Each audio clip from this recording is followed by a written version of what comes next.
Hello friends, pattern सीखने की series में आज हम देख रहे हैं पैटर्न नंबर 6। तो उसके लिए सबसे पहले मैं CLR SCR लिख देता हूं ताकि हमें कोई प्रीवियस आउटपुट दिखाई ना दे, और लास्ट में मैं गेट CH लिख देता हूं।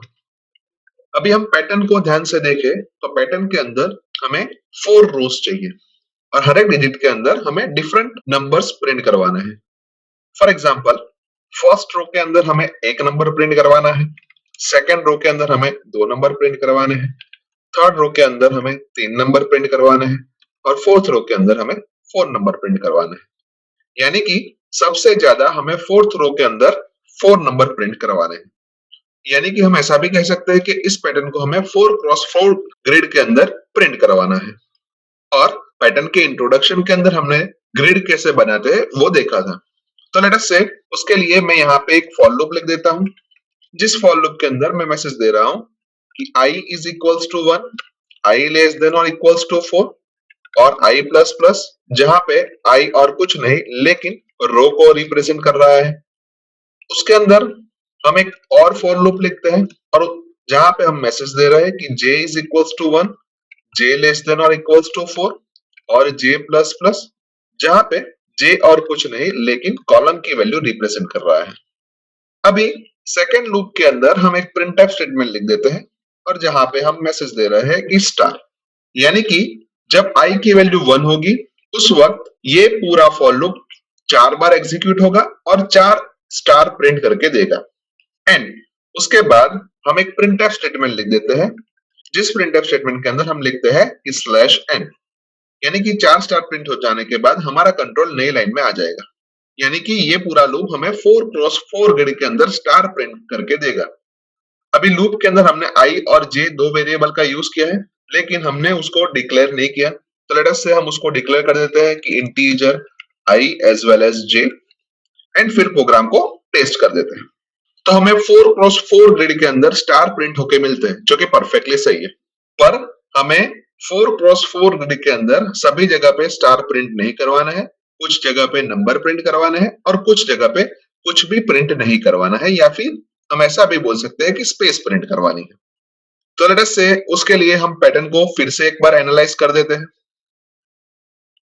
अभी हमने देखा कि रो को हम i से रिप्रेजेंट कर रहे हैं और कॉलम को हम j से रिप्रेजेंट कर रहे हैं। और अगर हम हर एक रो को ध्यान से देखें तो हर एक रो की पर्टिकुलर j की वैल्यू के लिए हमें नंबर प्रिंट करवाने हैं, अदरवाइज हमें स्पेस प्रिंट करवानी है।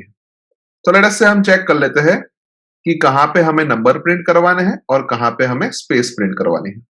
For example, i is equals to 1 के लिए हमें j इज इक्वल्स टू 1 हो तब नंबर प्रिंट करवाने हैं, अदरवाइज हमें स्पेस प्रिंट करवाना है। i की वैल्यू 2 के लिए j की वैल्यू 1 एंड 2 के लिए हमें नंबर प्रिंट करवाने हैं, अदरवाइज हमें स्पेस प्रिंट करवानी है। i की वैल्यू 3 के लिए j की वैल्यू 1, 2 एंड 3 के लिए हमें नंबर प्रिंट करवाने हैं, अदरवाइज हमें स्पेस प्रिंट करवानी है। और i की वैल्यू जब 4 हो उस वक्त हमें j की वैल्यू 1, 2, 3 एंड 4 के लिए हमें नंबर प्रिंट करवाना है, अदरवाइज हमें स्पेस प्रिंट करवाना है। अभी इसी चीज को हम एक बार दोबारा देखें तो हम ऐसा कह सकते हैं कि जब i की वैल्यू 1 हो उस वक्त j की वैल्यू लेस देन और इक्वल्स टू 1 है। जब i की वैल्यू 2 हो उस वक्त j की वैल्यू लेस देन और इक्वल्स टू 2 है। जब i की वैल्यू 3 हो उस वक्त j की वैल्यू लेस देन और इक्वल्स टू 3 है। और जब i की वैल्यू 4 हो उस वक्त j की वैल्यू लेस देन और इक्वल्स टू 4 है। यानी कि j की वैल्यू i से छोटी या उसके बराबर है, उससे ज्यादा नहीं है। यानी हम कॉमनली ऐसा लिख सकते हैं कि जब तक j की वैल्यू i की वैल्यू से छोटी या बराबर हो तब तक हमें नंबर प्रिंट करवाने हैं, अदरवाइज हमें स्पेस प्रिंट करवानी है।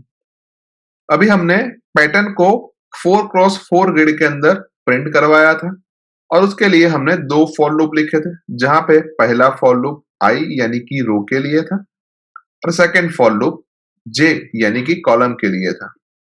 और दूसरे फॉर लूप के अंदर हमने एक प्रिंटफ स्टेटमेंट लिखा था जहां पे हमने स्टार प्रिंट करवाया था, जो हमें 4x4 ग्रिड के अंदर स्टार प्रिंट करके देता था। अभी हमें इस प्रिंटफ स्टेटमेंट को अगर इफ एल्स ब्लॉक के अंदर लिख दें और इफ के अंदर कंडीशन के तौर पे j लेस देन और इक्वल्स टू i लिखे, तो यहाँ पे जो हमारी पैटर्न हमें दिख रही है वहां पे स्टार प्रिंट होके मिलेगा। अदरवाइज एल्स ब्लॉक के अंदर हम एक और प्रिंटफ स्टेटमेंट लिखे और जहां पे हम सिंपली स्पेस को प्रिंट करवा दें। अभी हमें सभी जगह पे स्टार प्रिंट नहीं करवाना है, यानी कि ये जो हमारा प्रिंटफ स्टेटमेंट है उसको हमें चेंज कर देना पड़ेगा। तो लेट अस से उसके लिए पैटर्न को हम एक बार फिर से देखें तो सबसे पहले हमने 1 प्रिंट करवाया है, उसके बाद हमने 3 स्पेस प्रिंट करवाई, उसके बाद हमने 2 एंड 3 को प्रिंट करवाया है और उसके बाद हमने स्पेस प्रिंट करवाई है। यानी कि अगर हम ऐसा सोचे कि हम एक वेरिएबल ले c इज इक्वल्स टू 1, उसके बाद प्रिंटफ स्टार की जगह पे हम सिंपली c की वैल्यू प्रिंट करवा दें, तो सबसे पहले हमें 1 प्रिंट होके मिल जाएगा।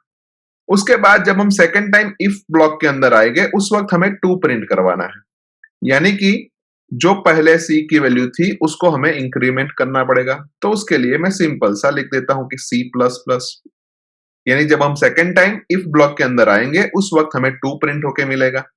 सेकंड टाइम 2 प्रिंट हो जाने के बाद हम एक और बार इंक्रीमेंट करते हैं, यानी कि अब c की वैल्यू 3 हो जाएगी और जब हम थर्ड टाइम इफ ब्लॉक के अंदर आएंगे उस वक्त हमें 3 प्रिंट होके मिलेगा। सो लेट अस से अब उसको भी हम एक बार टेस्ट कर देते हैं। सो अभी हमने देखा कि दूसरे फॉर लूप के अंदर हमने जो प्रिंटफ स्टेटमेंट लिखा है उस प्रिंटफ स्टेटमेंट को हमें इफ एल्स ब्लॉक के अंदर लिखना है और इफ की कंडीशन के तौर पे हमें लिखना है कि j लेस देन और equals to i, as well as printf statement के अंदर हमें स्टार की जगह पे c की वैल्यू प्रिंट करवानी है। तो उसके लिए हम लिखेंगे कि %d और c, और एक बार c की वैल्यू जो भी प्रिंट करवाते हैं उसके बाद हम c की वैल्यू में इंक्रीमेंट करते हैं, यानी कि c plus plus. As well as else block के अंदर हम एक और प्रिंटफ स्टेटमेंट लेते हैं जहां पे हमें स्पेस प्रिंट करवानी है।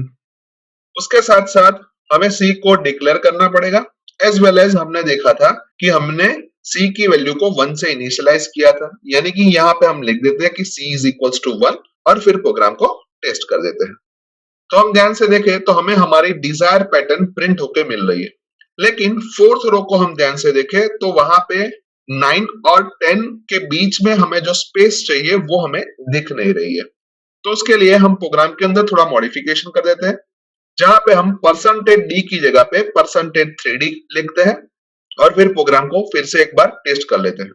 तो अभी हम ध्यान से देखें तो हमें हमारी डिजायर पैटर्न परफेक्टली प्रिंट होके मिल रही है। अभी हमने यहाँ पे हमारी पैटर्न को 4x4 ग्रिड के अंदर प्रिंट करवाई है। अगर हमें हमारी पैटर्न को n×n ग्रिड के अंदर प्रिंट करवानी हो तो हम एक इंटीजर वेरिएबल n डिक्लेयर करेंगे। उसके साथ साथ हम एक स्कैनफ स्टेटमेंट लिखेंगे और उस स्कैनफ स्टेटमेंट के अंदर हम n की वैल्यू को यूजर के पास से रीड करवाएंगे, यानी कि उसके लिए हमें लिखना पड़ेगा कि %d एड्रेस ऑफ n, और स्कैनफ के ऊपर हम एक प्रिंटफ स्टेटमेंट लिख देते हैं जिसके अंदर हम मैसेज दे रहे हैं कि एंटर n। उसके बाद हमने फॉर लूप के अंदर i लेस देन और इक्वल्स टू 4 लिखा है, उसकी जगह पे हम i लेस देन और इक्वल्स टू n करेंगे और फिर प्रोग्राम को टेस्ट कर देंगे। तो हमें यहाँ पे n की वैल्यू पूछ रहा है जहां पे मैं 4 इंसर्ट कर रहा हूं, तो हमें हमारी डिजायर पैटर्न परफेक्टली प्रिंट होके मिल रही है, यानी कि हमारा कोड परफेक्टली वर्क कर रहा है। एक और बार प्रोग्राम को रन करते हैं जहां पे मैं n की वैल्यू 10 इंसर्ट कर रहा हूं और हमें आउटपुट के तौर पे हमारी डिजायर पैटर्न प्रिंट होके मिल रही है। यानी कि हम ऐसा कह सकते हैं कि इस प्रोग्राम के थ्रू हम पैटर्न नंबर 6 को n×n ग्रिड के अंदर इजीली प्रिंट करवा सकते हैं। सो आई होप कि आपको इस प्रोग्राम के अंदर अच्छी तरीके से समझ आ चुकी होगी। आज के वीडियो में बस इतना ही, नेक्स्ट वीडियो में फिर से मिलेंगे। Thank you very much.